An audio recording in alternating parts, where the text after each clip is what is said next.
Hello students, we will start this video lecture with the Ohm's law. What is Ohm's law? If the physical conditions of a conductor, what do you mean by physical condition of a conductor? Means we can take temperature, do not change, then the electric current flowing through the conductor is directly proportional to the potential difference applied across its ends. Means suppose this is a conductor and according to Ohm's law, if the physical condition is not changed, means there is no change in the temperature of this conductor, then the electric current flowing through the conductor is directly proportional to the potential difference applied across its ends. Suppose this conductor is connected to a battery, then the current will start from the positive terminal of the battery, it will move to the negative terminal of the battery through the conductor, and now the current flows in this direction. The potential difference between these two ends, suppose this end is A, this end is B, so potential difference between these two ends will be V. So according to Ohm's law, if the circuit follows Ohm's law, then the current is directly proportional to the potential difference between these two ends, provided the temperature remains constant, or we can say that at constant temperature. At constant temperature. This is very important, because if we define it as simply the current is directly proportional to the potential difference, then this definition is not correct, it is incomplete. If we are not saying that the temperature is constant, means at constant temperature only the current is directly proportional to the potential difference. And according to Ohm's law, if I is directly proportional to V, you know that if we remove this proportionality sign, then a constant comes with the equal sign. So we can write I is directly proportional to V, and we can write it in this form, that potential difference is directly proportional to current. So if we want to remove this proportionality sign, then equal to sign comes with a constant. Suppose this constant is represented by capital R, so it is Ri, or in simple language we can write it as V is equal to IR, where R is constant, which is known as proportionality constant, and this R is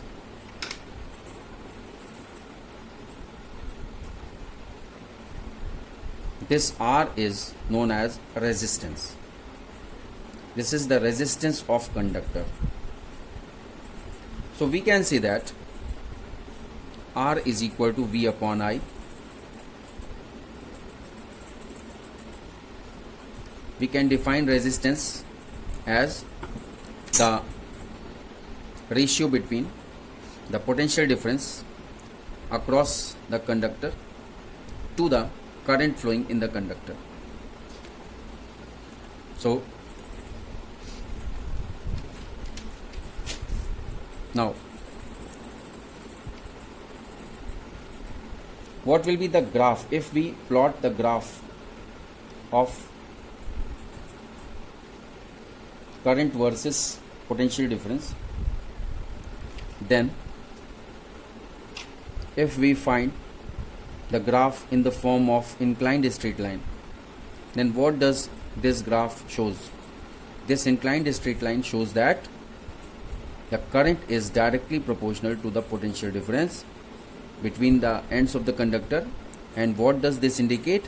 This indicates that the circuit for which this graph is drawn, I am talking about that circuit, the circuit follows Ohm's law.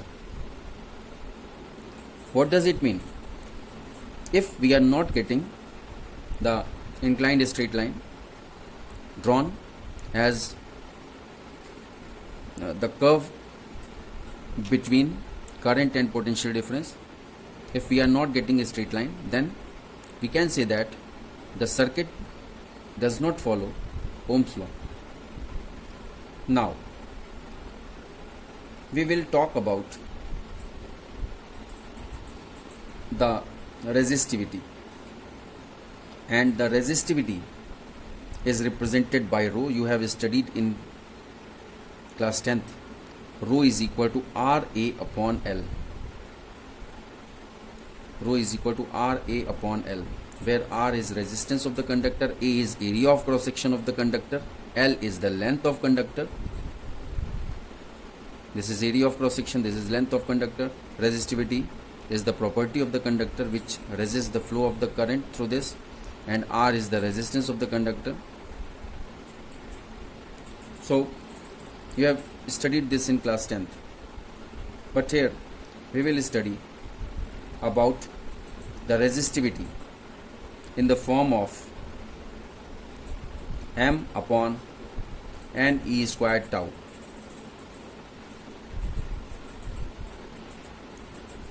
What is the another name of resistivity? Another name of resistivity is specific resistance. Specific resistance, and we have to prove that this rho is equal to M upon N E squared tau, and here M is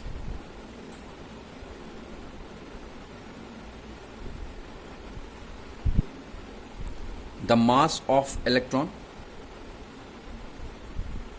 E is the charge on electron,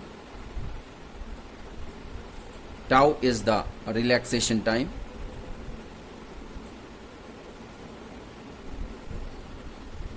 and N is the number of electron per unit volume. So we have to prove that rho is equal to M upon N E squared tau. How we can prove this? Let's see.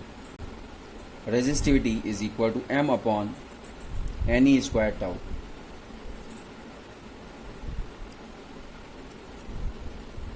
Proof. We know that drift velocity Vd is equal to E upon M tau. For the proof we are ignoring that negative sign. There should be negative sign, but for the proof we are ignoring. Why there was a negative sign? Because the direction of this drift velocity is opposite to the electric field applied across the conductor. I explained you earlier. Now this is the relation between the drift velocity and the electric field intensity, with the relaxation time, the mass of electron, and the charge on one electron. And also we know that what is the current due to the drift of electron. When the electron drift towards the positive terminal, then what is the current? The current is represented by I is equal to NEAVD. This also I explained you earlier. NEAVD. Now I is equal to NEAVD, and we got VD as this. So suppose this is first equation, this is second equation. Put VD from first in second equation. What we will get? I is equal to NE A in bracket. In place of this VD we can write EE upon M tau. So what we are getting finally, N, this E into E will become E square, NE square A E tau upon M. Suppose this is third equation. Now if V is the potential difference applied across the two ends of conductor,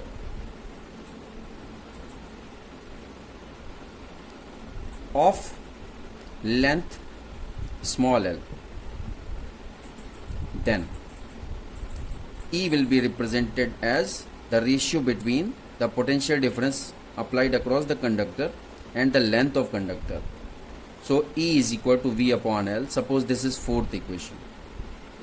Now what is required to be done? We can put this E is equal to V upon L from fourth equation into third equation in place of E. Then how we can put this? This put E is equal to V upon L from equation number 4 to equation number 3. Then I is equal to NE square A. In place of E we will put V upon L tau, and what was in denominator? M was in denominator. So this will become NE square AV tau upon ML, and we know the V upon I. So this V upon I will become ML. ML will go in the left hand side, ML upon NE square A tau. So we are getting V upon I is equal to ML upon NE square A tau, and we know that V upon I is, this is resistance, so R is equal to ML upon NE square A tau. But we know that R is equal to rho L upon A, because rho is equal to RA upon L, so R will be equal to rho L upon A. So we can rearrange this. Suppose this is equation number 5. We can rearrange this. On rearranging equation 5, what we are getting? R is equal to ML M upon NE square tau, and this is L upon A. R is equal to M upon NE square tau into L upon A. On comparing this equation with R is equal to rho L upon A, what we are observing, that in place of rho we got M upon NE square tau, we get rho is equal to M upon NE square tau, and hence this rho is equal to M upon NE square tau, which was our target, has been achieved. This rho is equal to M upon NE square tau. Now we will talk about those circuits which do not follow Ohm's law, and the circuits which do not follow Ohm's law are known as non-ohmic circuit, and these non-ohmic circuits means the circuit which follows Ohm's law is inclined straight line. This follows Ohm's law. This is the graph between I and V, and we can get the graph between I and V as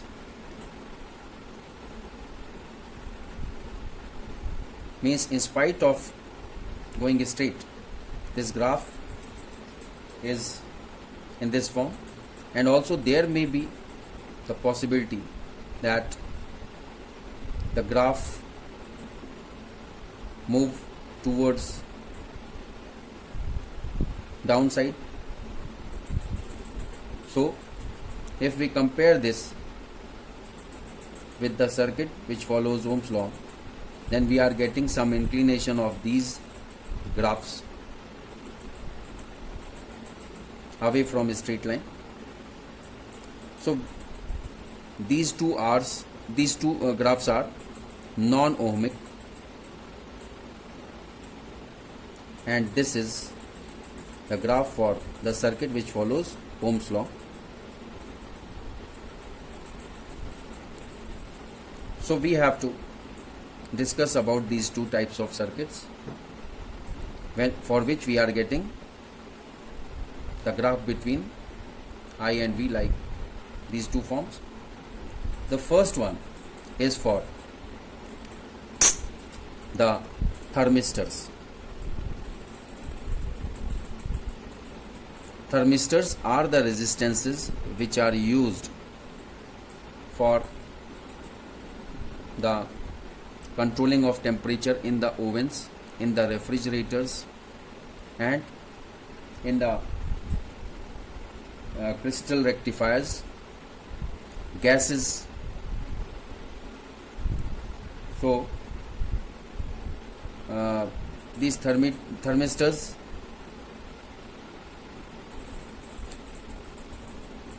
gives the relation between I and V in this form. And if we talk about the bulb, means suppose if we switch on the bulb or heater filament, then we will get the graph between I and V in this form. In both the forms, what is the difference? We know that V is equal to IR. It means R is equal to V upon I. If we observe this for thermistors, then what we are getting? I is more as compared to the potential difference, and for bulb or heater element, I is less and potential is more. So we can say that the resistance for the thermistors, because V is less, numerator is less, and current is the denominator is more. So for thermistors, the resistance increases. For thermistors, the resistance decreases with the increase in temperature. If the temperature is increased, then the resistance will decrease. But on contrary to this resistance for the bulb or heater element increases with the increase in temperature. This is the difference. When the temperature is increased, then the resistance will also increase, and this is shown. The increment in the resistance is shown by this graph, that V is more as compared to I. So numerator will be more as compared to denominator. In denominator we are getting I. So when the numerator will be more, then R will increase with the temperature. But in case of thermistor, when the temperature is increased, then the resistance of the thermistors decreases. So this is the basic difference which is to be kept in mind always. Now read by you. What is electrical conductivity? Electrical conductivity is represented by sigma, and you know that the resistivity is represented by rho. So we can say that sigma is equal to 1 upon rho. What does this indicate? That the electrical conductivity is the reciprocal of electrical resistivity, which is represented by rho. So if the resistivity is, what was resistivity? M upon N E square tau. Then in this form, how we can write sigma means electrical conductivity? This can be written in the form of relaxation time M, N and E. So it can be written as N E square tau upon M, because it will be reciprocal of this rho. And what is the unit of SI unit of resistivity? SI unit of resistivity rho was, it can be derived by RA. Rho is equal to RA upon L. The SI unit of R is ohm. A is area of cross section, meter square. L is the length of conductor, M. So this will cancel out, we will get ohm meter. So ohm meter is the unit of resistivity, but according to this formula, that it is the reverse of electrical conductivity is the reverse of this resistivity. So SI unit of electrical conductivity sigma will be ohm inverse meter inverse, or we can represent it as 1 upon ohm meter. So this is the SI unit of electrical conductivity, or we can write it as MHO, mho meter inverse. Why mho? It was given opposite to ohm. If we read it from right hand side, we are getting ohm, and if we are reading it from left hand side, we are getting mho. MHO meter inverse or MHO per meter. So this is the SI unit of electrical conductivity.